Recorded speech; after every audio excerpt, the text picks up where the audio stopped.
welcome to this explainer. Okay, today we're looking at what might literally be the greatest treasure discovery in the recorded history of the world. I mean it. Hidden deep beneath the Padmanabha Swami temple in Thiruvananthapuram, Kerala, lay subterranean vaults that, when they were finally opened, sent absolute shockwaves across the globe. This isn't just a story about unimaginable wealth, though. It's this massive, fascinating journey through global trade, ancient devotion, wild internet myths, and a modern legal battle that went all the way to India's Supreme Court.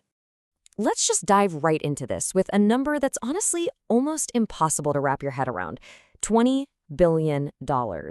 That's the estimated value of the gold, jewels, and antiquities discovered inside the temple's vaults.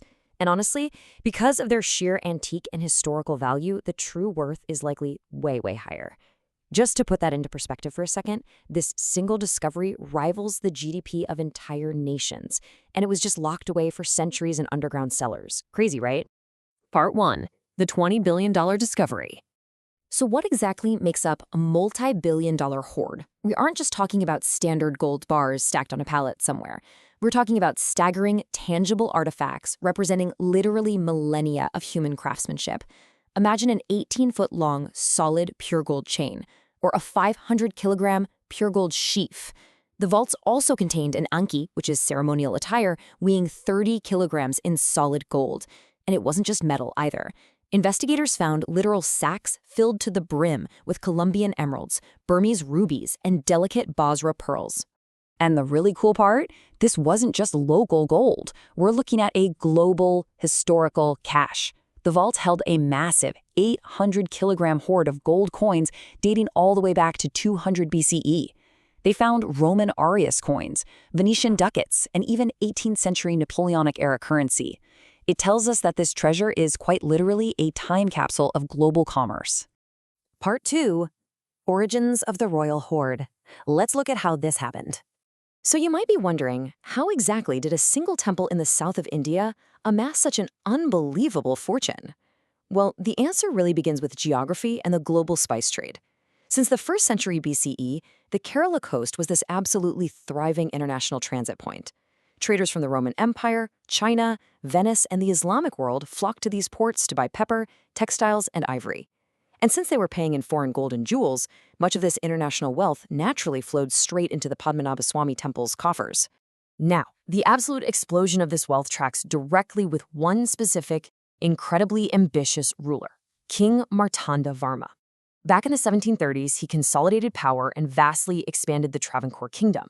He essentially built a war machine, famously defeating the Dutch in 1741, which gave him total control over the incredibly lucrative pepper trade. With all this immense new wealth, he completely renovated the temple, officially consecrating the current structure in 1739. Okay, so the crucial point to understand here is this historic decree in 1750, known as the Tripati Danam. At the absolute height of his power, King Martanda Varma did something totally extraordinary. He donated his entire kingdom and all his personal wealth to his family deity, Lord Padmanabha. He declared that he and his heirs would forever rule merely as servants of the deity. So this singular act of devotion essentially merged the state's vast wealth right into the temple's vaults. It was a real game changer. And the hoard just kept growing shortly after that. Between 1766 and 1792, neighboring Hindu rulers were fleeing the military invasions of Tipu's Sultan. Seeking safety, these royals took refuge in Travancore. And what did they do? They brought the valuables from their own temples and deposited them right into the Padmanabha Swami vaults for safekeeping. Over centuries, these cellars, called kalaras, simply kept filling up. Part 3. Debunking the Vault B myth. Now, whenever you have a secret, sealed underground vault holding billions of dollars, the internet is absolutely going to go wild. You've likely heard the famous lore. Vault B is sealed by a deadly curse. It's guarded by giant cobras, and opening it will bring certain doom. But let's look at the actual facts documented by the official audit committee. Official records prove that Vault B was actually opened at least 7 times between 1990 and 2002 by temple authorities. And it was just for routine inventory. No deadly cobras involved. It's kind of fascinating to see how mundane the reality actually is compared to the myth. We really just need to read this quote from Vinod Rai, the former Controller and Auditor General of India who audited the temple. He noted that silver ingots were taken out and gold vessels were deposited and subsequently taken out, as evidenced from the entries in the Mahasar books. So yeah, there's no mythical curse preventing entry, just some very meticulous record-keeping by the temple's treasurer. Part 4. The modern legal battle. With the myths out of the way, we really have to look at the real-world consequences of all this wealth. A multi-decade dispute escalated pretty rapidly, starting in 1991 after the death of the last ruler of Travancore. By 2007, a petition was filed alleging mismanagement of the temple. Then, in 2011, the Kerala High Court ordered the state government to completely take over the institution. Naturally, this led the royal family to appeal all the way to the Supreme Court, culminating in a landmark 2020 verdict. To really grasp the Supreme Court's ruling, you have to understand this one specific legal concept: Shabbat rights. Basically, it's the customary right to manage the financial and administrative affairs of a deity. The absolute core of the royal family's argument was that, by custom, these rights survive with the family members in perpetuity. And that's regardless of the fact that the Indian government had abolished princely titles. So, in 2020, the Supreme Court issued its final verdict, and they struck a very careful, interesting balance.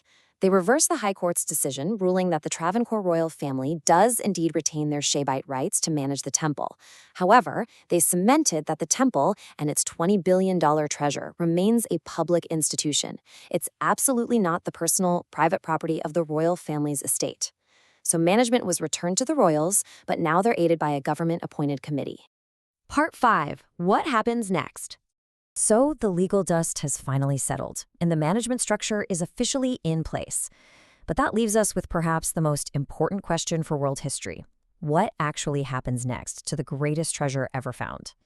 We are facing a pretty urgent reality here. Vaults G and H remain completely unexplored, and the Supreme Court has deferred to religious sentiments regarding the main sealed inner chamber of Vault B. But while these artifacts just sit there in the dark, they are actively degrading. Priceless, extremely delicate antiquities, like those sacks of Basra pearls we mentioned earlier, risk crumbling entirely to dust without expert preservation. And this really leaves us with a profound dilemma to ponder.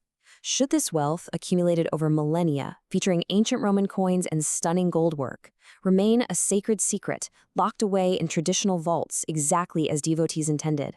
Or should it be carefully preserved in a public museum under the Temple Trust for the whole world to study and appreciate? It's an incredibly delicate balance between upholding ancient religious traditions and preserving human history. Thanks so much for joining me for this explainer, and I'll catch you in the next one.